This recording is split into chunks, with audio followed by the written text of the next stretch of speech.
ashimwe, Yesu ashimwe, Yesu ashimwe cyane abashubuje, Yesu aduhamigisha hamwe. Ni ukuri Imana ihabwa icyubahiro ko ngiye kuduha uyu mwanya ngo duhugurane, tugirane inama, dufashanye mu by'urugendo rujya mu ijuru. Ni ukuri tumara amazi pe, tumara amazi tujye mu ijuru twega turirimba indirimbo ngo waba wararuhiye iki? Utabonye umwami Yesu waba wararuhiye iki? Waba wararuhiye iki? Tujye mu ijuru bene data, tujye mu ijuru. Niyo mpamvu ni ukuri pe, akantu mbonye kose mba numva nyine nanjye nagasangira na bene data. Imana iduhane umugisha hamwe. Uyu munsi nje kubabwira ibintu bine byonyine bijyanye n'uyu munsi wa Halloween barimo bizihiza. Barimo barabutegura, bazawizihiza muri iki cyumweru ahari, yego, mu mpera z'iki cyumweru no mu gitangira ikindi cyumweru gikurikiyeho.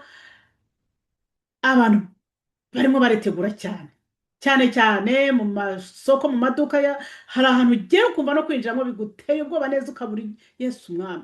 Ibikankara by'abantu, ibintu biteye ubwoba, ukabona nyine kwinjiramo ntabwo uri gushobora kubyinjiramo. N'abana ngo barahagera bakarira bikabananira kwinjira, bakumva bagize ubwoba kubera ibintu ntimubibona, mwe ntabwo mubibona. Ibintu by'ibikankara baba bahateguye ibintu bimeze yewe simbizi, ubona biteye ubwoba nyine, biteye ubwoba cyane, biteye ubwoba kuko ahantu hari urupfu hatera ubwoba, kuko ni ibintu by'urupfu biba bihari, ni ibintu by'urupfu baba bakuruye, ni ibintu by'urupfu baba bongeye kuzamura, ni urupfu baba barimo bahamagara. Ahantu hari urupfu hatera ubwoba. Ntabwo mbona umuntu ko yapfuye aba ateye ubwoba. Aba ateye ubwoba iyo umwuka amaze kumuvamo, niyo waba wamukundaga kajana aba ateye ubwoba. Abantu baba ateye ubwoba, simbitinzeho ariko namwe murabizi ko biba biteye ubwoba. Hanyuma rero ibi bintu bine ngiye kubabwira ntabwo ari byo nihimbiye, ntabwo ari byo nagize gute, ahubwo ni ibyo nakuye mu kinyamakuru cya Katolike. Ni Katolike ya Australia. Hano ni umuntu witwa Young Francis niwe wabyanditse. Hari ikinyamakuru cyitwa ngo ni Australia Catholic Post, cyandikirwa hano muri Australia, ariko ushobora no kubibona ngo kuri Catholic Jesus Stock naho birahari. Iyi ngiyi ndabona imeze nk'aho ari email. Hanyuma rero niho nabikuye, ariko ibi ngibi ngiye kubabwira bihuje neza n'ibyo nigeze kuvuga nanjye. Nigeze kubivuga kuri Maramaza, narabivuze mujye mukanika muri Maramaza Halloween, narabivuze birambuye, narabivuze pe.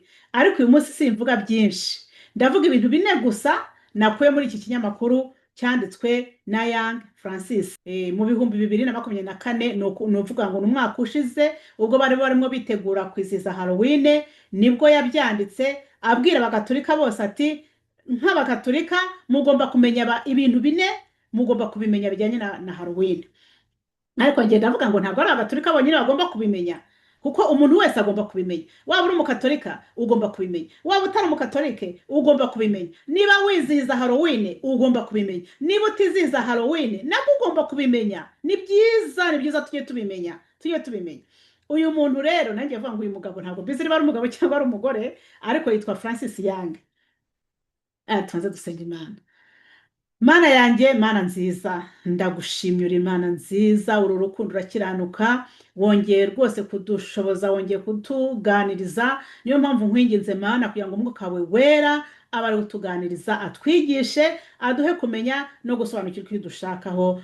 Urakoze Yesu Kristo, kuri mwiza, urakoze kutubereye maso. Bisenze nizeye mu izina rya Yesu Kristo umwami wacu, amen, amen, amen. Ibi bintu narabivuze rero abantu bakagira ngo ahari ni abakatolika babyanditse. Ni byiza barabyanditse. Ikintu cya mbere rero uyu mugabo, ariko title yaravuze ngo 4 things to know about Halloween as a Catholic. Ibintu bine ugomba kumenya bijyanye na Halloween nk'umugatolika.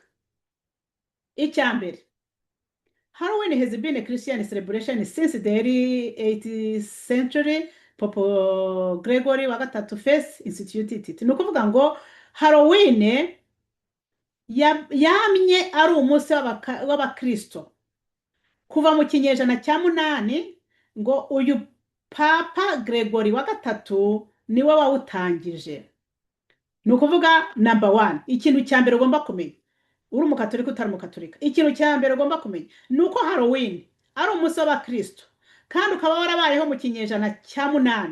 kandi ukaba waratangijwe na papa Gregory wa gatatu, urahashyira akabazo.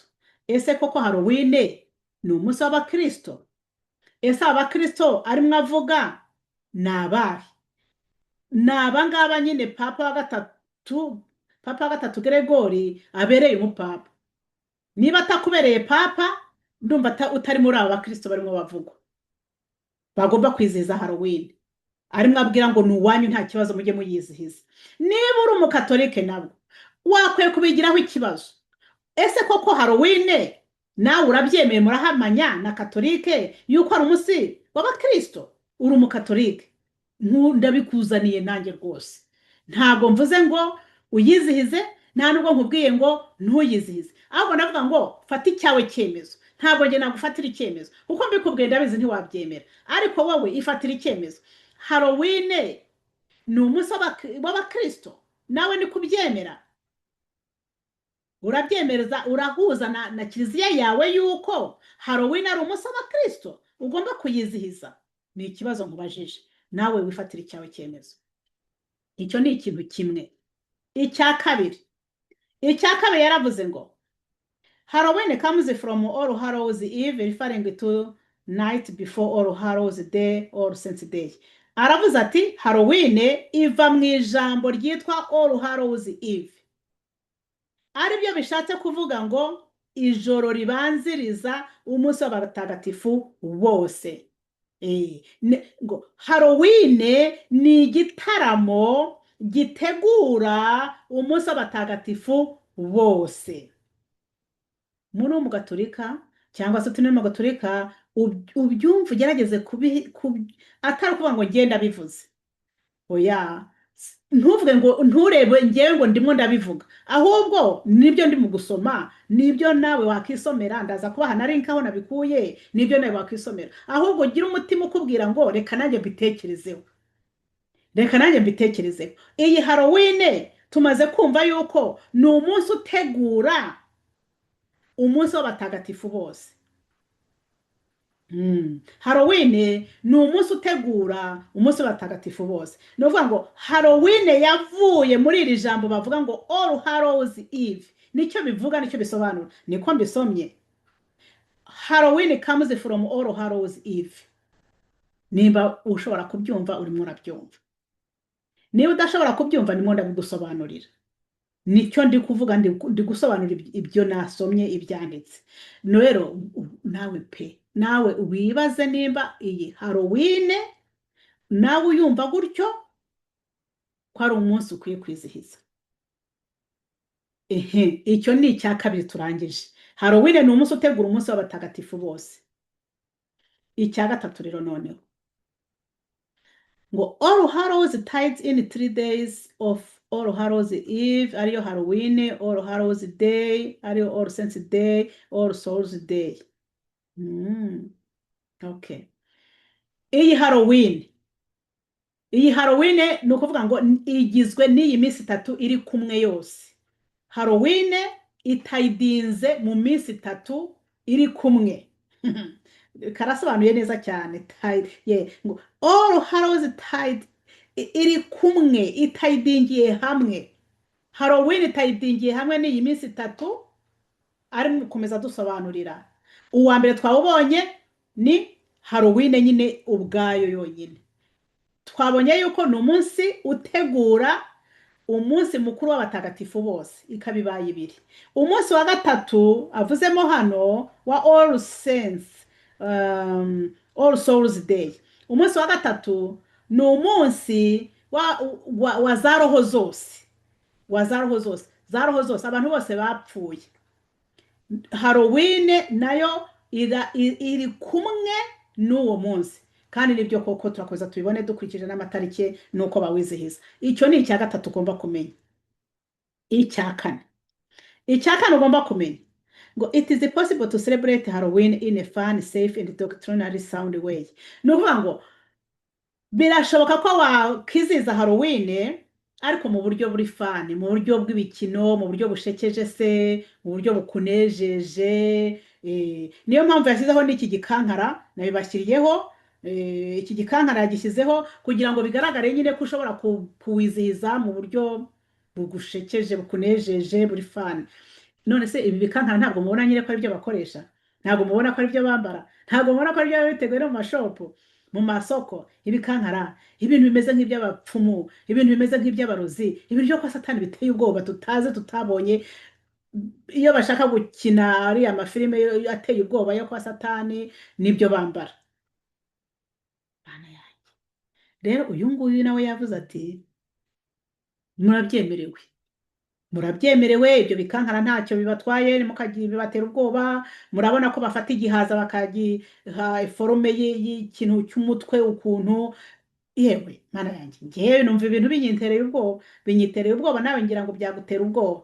Ariko uyu mugabo, sorry ndakomeza kuvuga ngo umugabo, niba ari umugabo niba ari umugore simbizi, ariko uyu nguyu wandika muri iki kinyamakuru cya Katolike, aba bakatolike bo barabyemera ko biriya bintu tubona buriya ntacyo bitwaye. Ariko se bigitwaye gute ubundi ko baba bazamuye imyuka y'abapfuye, baba bazamuye ya myuka y'abapfuye iba yagarutse.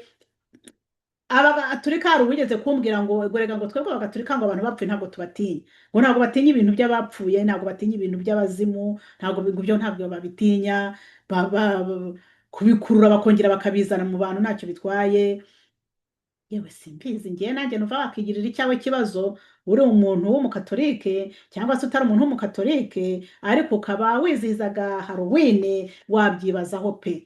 Niba utayizihizaga, nagira ngo ngewe nicyo nashatse kukuremamo ngo nawe ugire iki kibazo, nubwo utayizihiza ariko nyamara wari urimo uyizihiza utabizi, kuko twabonye ko Halloween ifatanye n'umunsi mukuru w'abatagatifu, ifatanye n'umunsi mukuru wa za roho zose. Igihe bizihiza ngo za roho zose ziri muri purigatori cyangwa se n'ahandi zaba ziri, umunsi w'abapfuye wose, byose biri hamwe. Ni iminsi itatu iri kumwe udashobora gutandukanya. Mugenzi wanjye ndakwingize nturebe ngo ngewe urimo ubivuga, ahubwo wowe ubitekerezeho, urebe niba ugomba kwizihiza uyu munsi w'abatagatifu wose, urebe niba ugomba kwizihiza uyu munsi wa za roho zose ziri muri purigatori cyangwa aho zaba ziri, urebe niba koko ugomba kubikora.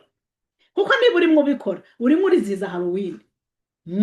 Halloween niyo ubitegura ibi byose, niba urimo wizihiza umunsi mukuru w'abatagatifu, niba urimo wizihiza umunsi mukuru wa za roho zose aho zaba ziri hose, urimo urizihiza na Halloween. Kuko Halloween niyo ibitegura, byose biri kumwe, ntushobora kubitandukanya. Kuko ikinyamakuru iki niko kiri kubivuga, ni ukuvuga ngo Katolike niko yizera.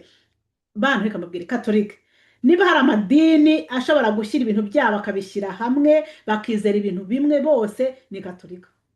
Gatolika aho yaba iri hose isi yose, ari iriya muri burasirazuba no mu burengerazuba na hehe hose, Gatolika bizera ibintu bimwe, nibyo bizera rwose pe. Niba ikinyamakuru cya hano rero cyabyanditse gutya kikabyandika mu izina rya Katolika, ni ukuvuga ko Katolika yose niko byizera. Ese nawe niko byizera koko? Ushobora kuvamo wowe da, ushobora kuvamo wowe ukavuga uti oya njye ntabwo ariko mbyizera. Ni icyo ngicyo rero narinje nanjye kugira ngo nkurememo, nawe ubitekerezeho, ubisohokemo ubivemo. Nawe utari mu Katolika, abizihiza abapfuye, abibuka abapfuye ntabwo ari abakatolika gusa.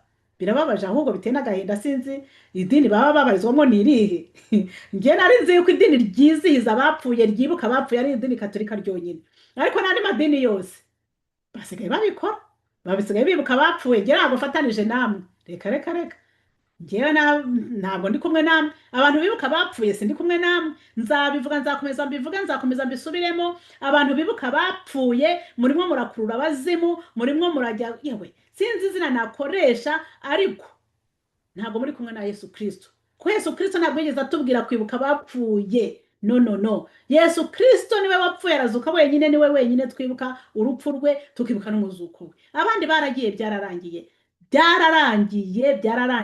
ntushobora kumusengera, ntacyo isengesho ryawe ryamumarira. Niba yarapfuye yizeye, yapfuye yizeye, niba yarapfuye atizeye, yapfuye atizeye, isengesho ryawe uri kumusengera ntacyo rimaze, kandi nawe ntacyo yakumarira.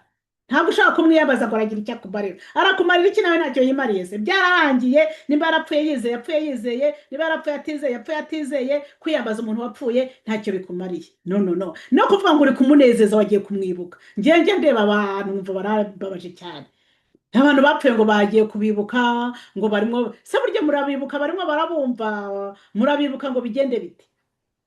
kwibuka abapfuye yo mwambabaje cyane ahubwo kwibuka abapfuye ni ukuroha ubugingo bwawe gusa nta kindi bikugezaho nta kindi mwararohamye mwararohamye mwararohamye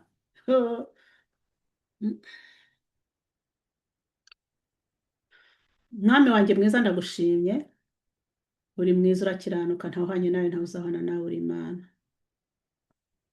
ndagushimye cyane ko ukunda abantu bawe ntushaka ko hari n'umwe warimbuka ahubwo ushaka ko twese tubona ubugingo Mana ndakwingize kugira ngo wigishe itorero ryawe wigishe abantu bawe wigishe abakunzi bawe bagenda mu mwijima Mana wigishe abantu bawe baguye bagasubira inyuma bagasubira mu byo bari bararetse bagasubira mu byo bari barigishijwe ariko bakaba barasubiye inyuma wongere ubagarure nanjye umfate twese udufate Mana ntituragira aho Satani atageze ibuye udufate dukomeze nuza gutwara itorero ryawe Mana natwe tuzuba amazina yacu tukwitabe Yesu urakoze ko wumvise bisenze nizeye mu izina rya Yesu Kristo umwami wacu amen.